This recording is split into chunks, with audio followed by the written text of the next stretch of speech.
Hello, I'm Marivin Denman of the Somerset Design Center. The Somerset Design Center is a joint design center from Apple, IBM, and Motorola that has been created to work on PowerPC microprocessors for the mainstream designs.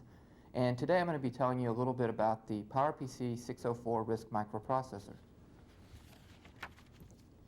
In my presentation today, I'll be telling you an overview of the PowerPC 604, including the high-level features and some of the statistics about it. I'll also be getting into the execution and how that is organized, the pipeline, and how register renaming works in the execution pipeline. And then I'll be spending some time talking about how we do branch prediction, the strategy we use, and the organization we have for it. And then we will get into the memory system, which will be how the pipeline from the processor out to the actual DRAMs and SRAMs work. And then in summary, I will try to talk about the 8 things that I think were the most important things out of this presentation. The PowerPC 604 is a 32-bit implementation of the PowerPC architecture, and it is targeted for the next generation desktop. That means that it will serve as a bridge between the workstations and the PCs in those two merging markets. The 604 is a 4-way Superscalar processor, meaning it can dispatch up to 4 instructions at a time, and it can also complete and execute even more than 4. The PowerPC 604 also takes advantage of speculative execution in an attempt to keep those pipelines as busy as possible. We use branch prediction and resolution at each stage in the pipeline to make the prediction as accurate as possible. The PowerPC 604 also has multiprocessor support. We implement a variant of the MESIA protocol and implement snooping with that protocol. And the PowerPC 604 is projected to perform at 160 spec int 92s and 160 spec float 92s at 100 megahertz. The die size is 196 millimeters squared, which is 14 by 14 millimeters on a side, and it's implemented in a 0.5 micron CMOS technology that has 4 layers of metal. And on the die we have 3.6 million transistors approximately.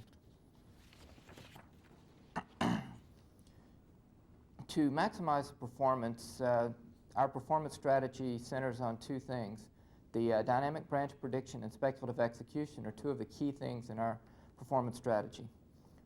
For dynamic branch prediction, we have a branch target address cache which will attempt to correct the fetch address as early as possible, hopefully with no bubbles in the pipeline. And then we also have a branch history table which works along with the branch target address cache to correct the prediction as early as possible in the pipeline. We have speculative execution for those branches that have been predicted, and when we do find we have a misprediction and have dispatched instructions following the branch, we have rapid correction. The 604 has register renaming that removes false dependencies. This is much more of a problem than it was in the past because now we have many, many more instructions that are in progress at the same time. Therefore, there are many more occurrences of these false dependencies. We also have implemented reservation stations on each execution unit. There are 2 reservation stations for each execution unit. These reservation stations will allow us to dispatch instructions even before the operands are available. And in doing so, we can free up the dispatch unit to be able to dispatch even more instructions that can be executed earlier. For the cases that don't fit well into this highly speculative and reservation station-oriented architecture, we have a process called execution serialization, which for the uncommon cases gives us fairly adequate performance and is much better than the alternatives.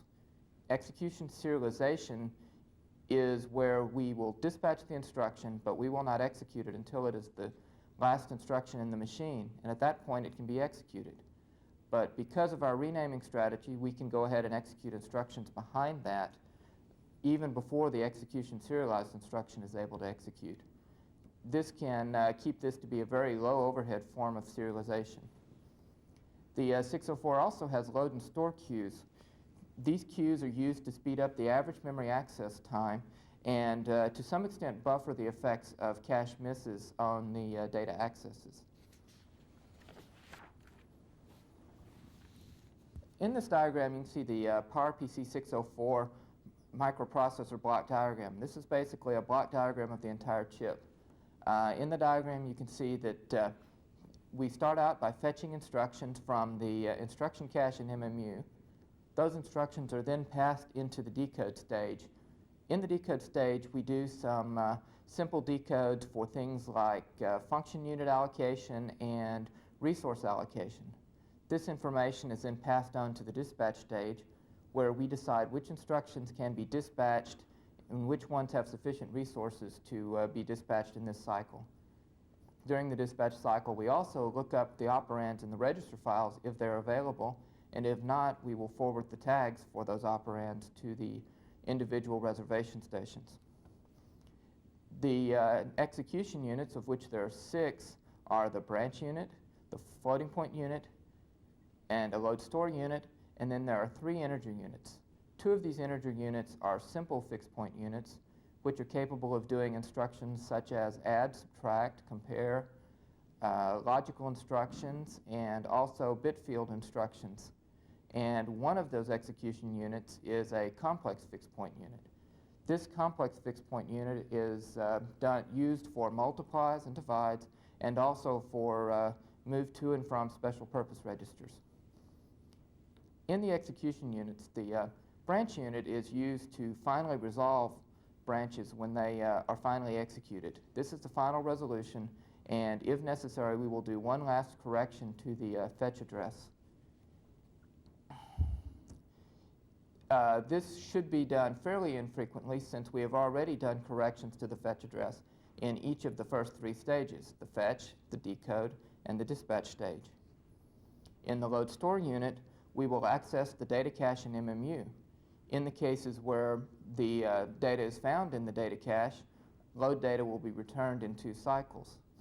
In the cases where the cache is missed by load data, we will put that into the load queue, and when that instruction is completed, it will be sent out to the bus to do a cache line fill, and then it will be executed after the data comes back.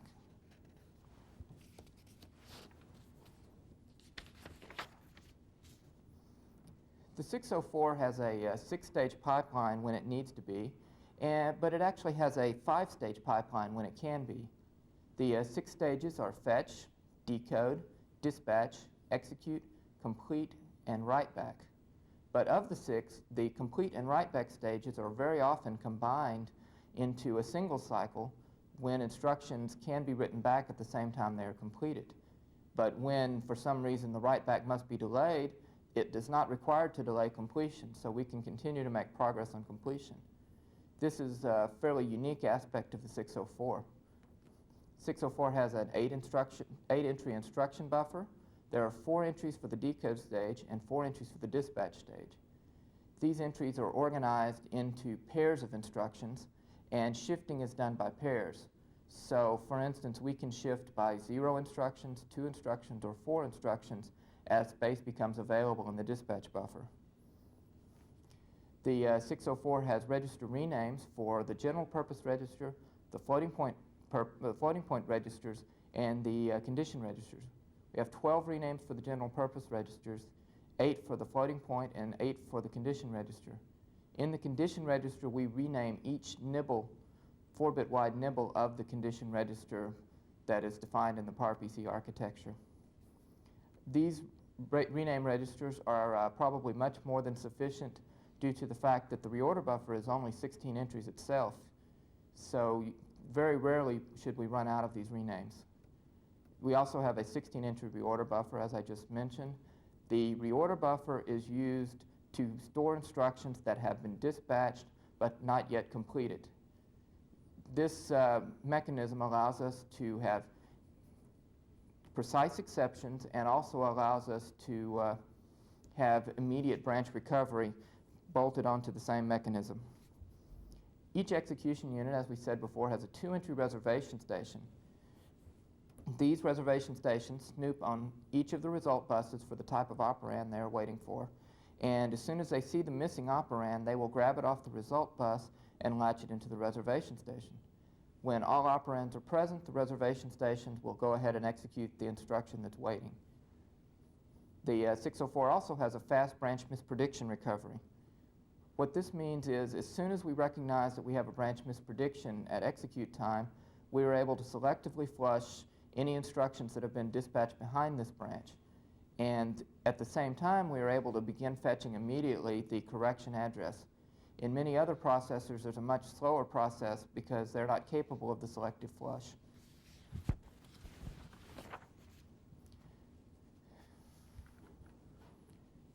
This diagram is a block diagram of the 604 execution subset of the microprocessor block diagram. In this diagram, some of the key things you can see is that there is a dedicated result bus for each execution unit and register file combination. The reservation stations for the simple fixed point units and complex fixed point units are out of order execution. That means either one of the two instructions can execute as soon as the operands are available. The other three reservation stations are in order reservation stations, meaning the instruction that is dispatched first is guaranteed to execute first within that unit, but not between the other units. The other units have no restriction on executing their instructions earlier.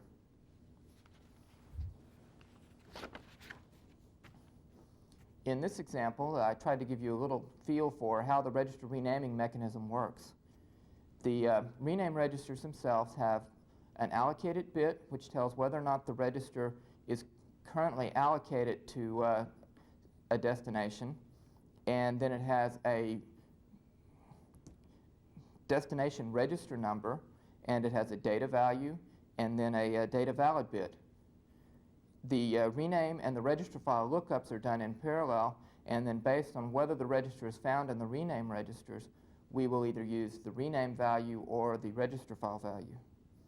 In this example, if you look in the rename register for R0, you will find that it's not in there.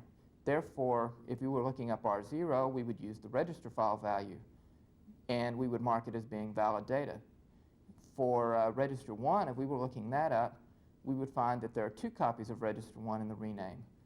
In that case, we would always use the latest copy because that is from the latest instruction. The latest copy in this case is marked as the data not being valid. Therefore, we would send out the not valid bit to the execution unit reservation station, and we would also send a tag, which is the number of the entry that contains this thing. And when the data does come back, the reservation station will see it go by on the result bus and will snoop the result into the reservation station. Register 2 in this case would be found in the rename registers. It's found twice also, but its latest copy is marked valid. So in this case, we would send out that valid data and mark it valid in the reservation station. Register 3 in this example, you can see is in the register renames, but it is not allocated at this time. Therefore, that's the same as it not being there. So in this case, we would use the copy straight from the register file when we dispatch the instruction. For branch prediction, the 604 has a lot of optimizations. We have a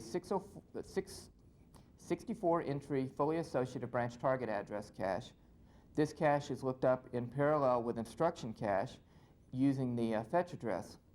It returns a target address for the fetch, which is the target address of the first predicted taken branch in that cache fetch. And then we have a 512-entry 4-state branch history table. This branch history table is also looked up at the same time as fetch, and it provides information about whether conditional branches should be predicted as taken or not. It is used in the decode stage and the dispatch stage to add to the accuracy of the BTAC. Prediction is done at the fetch, decode, and dispatch stages. In the fetch stage, we use the BTAC value, and in the decode stage, we will use unconditional branches will be correctly predicted. The count register will be used for branches which need the count register, and we will use the BHT value for other branches to do the prediction. At dispatch time, we will do those same predictions, and then also we will predict correctly branches that use the link register and count register as their target address. And then finally, at the execute stage, we will do a selective flush if any of the previous predictions were wrong and immediately start fetching the new target. This gives us the rapid misprediction correction that we have talked about. We can have up to 2 branches that we are speculatively executing past at a time. Those are the 2 branches that are sitting in the reservation stations waiting to execute, and we can be actually executing instructions past the second one of those. We can also have speculative fetch going on past up to 6 branches. That is the 2 that are in the reservation stations plus 4 more that could be in the instruction buffers, and we could possibly be fetching instructions past the 4th. So for instance, if that was a cache miss, we would already be starting the cache line fill.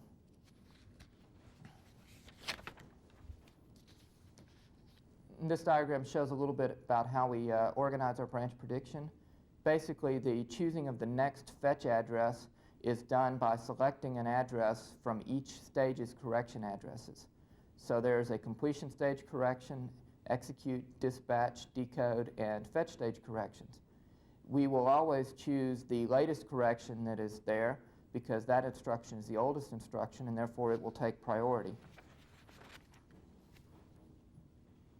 On the memory pipeline, we have done a variety of things to try and speed up memory accesses on the typical cases. We have a 16 kilobyte instruction cache and a 16 kilobyte data cache with parity and also with built-in self-test. We have 128 entry 2-way set associative instruction TLB and a data TLB separate from that. We also have a 6-entry store queue, which is used to hold all stores, and a 4-entry load queue, which is used to hold all load misses. There is a 2-entry copyback queue, which is used for dirty cache lines being pushed out to hold them until they can be sent out to the bus, so that they take a very low priority and use available bus cycles whenever possible. There's a 2-entry data line fill buffer. This allows us to read in a second line fill while the first one is still being loaded into the cache, so we can have 2 in progress at one time. On the instruction side, we only have 1 line fill buffer. For the case of load hits, we only take 2 cycles of latency, so that's about as fast an access as you're going to get. And we also have a case where loads can bypass stores. When a load is executed, its effective address is compared against addresses in the store queue, and if there is no possibility of an alias, the load is allowed to go ahead and bypass the store. If there is any possibility of an alias, then the store will be held until the address collision is resolved. There's a coherent data cache that has dual ported tags for snooping. This means that snooping does not reduce performance at all because there are tags dedicated to snooping. And our cache is non-blocking on misses. That means while you are servicing one miss, you can continue to get hits in the cache for subsequent misses. Here's a diagram that shows the rough organization of the data pipeline. Basically, it starts at the load store reservation station. When all the operands are available at the load store unit, we will calculate the effective address and send that to the MMU. The untranslated bits are also sent immediately to the data cache. When the MMU has done translating, it will return a real address that goes into the data cache and also into the line fill buffers, the store queue, and the load queue if necessary. The data cache, if the address is found in the data cache, will return the data in the next cycle, and we will have a 2-cycle load access. For integer loads. For floating point loads, it's 3 cycles since there's 1 extra cycle of alignment. If the load misses the cache, it will be put into the load queue until the instruction is completed, and all stores will go into the store queue after they are translated. When the load or store instructions are actually completed that are in the store queue and the load queue, we will access the cache again, and if it still continues to be a miss, we will begin the line fill at that point. So we do not do speculative line fills on the data side. And as I said before, the loads with address collisions in this case would be held at execute time, waiting for the address collision from the store queue to be resolved. This diagram talks about how we implement the multi-processing cache states. Basically, we've taken something that's fairly standard, the MESIA protocol, and amended it slightly to serve our purposes. We have added a fifth state to the protocol. We've added an allocate state. What happens is, when we get a cache miss, we will select a replacement candidate and immediately go to the allocate state for that entry. That means that if we were previously in a dirty state, we would have to do a copy back at this time. Then when the line fill is finally done, we will go to either the shared or the exclusive state, depending on a lot of other things. And the rest of this diagram is basically the standard MESIA protocol. The 604 also has a variety of things for software and system support. We have instruction and data address breakpoints built into the hardware. For these breakpoints, you can specify either user code or supervisor code or both to be matched to the breakpoints. And for the data breakpoints, you can specify either read or write or both to be matched in addition. We have a single-step trace interrupt and a branch trace interrupt. This allows fairly efficient tracing of code on either the branch boundaries for basic blocks or on individual instructions. We have a performance monitor built into the processor. This only has 2 counters for a variety of events, unlike some of the previous IBM work, which had many more counters. But it can be very helpful in monitoring a variety of events. We also have full IEEE 1149 JTAG support built into the chip. And we have a nap mode that is allowed to continue to snoop selectively. What we do is we have nap mode that totally powers down the chip, and then there is a pin called the run pin, which when asserted will power up the chip momentarily enough to do the snoop access. And then when that is done, you can power down the run pin and the part will be back in the very low power nap mode. And even when it's snooping, it's in a fairly low power mode. Just to keep the lawyers happy, we'll put the trademarks in so that everybody sees them. And now, let's go to the summary. In summary, the PowerPC 604 is a high-performance PowerPC architecture implementation. We have a highly advanced Superscalar processor doing 4-way Superscalar in a very general means. We can execute up to 4 instructions per cycle. Actually, for execute, we can execute up to 6, but we can only dispatch and complete up to 4. We have highly speculative execution, so we can predict branches and continue executing down several paths, several levels deep on the paths. We have 6 different execution units that instruction can be scheduled across. We have non-blocking pipelines, especially on the memory side. We have fairly efficient memory operations using the queues for misses. And we have a variety of system support to try to make the debugger and software system easier to build. Thank you very much.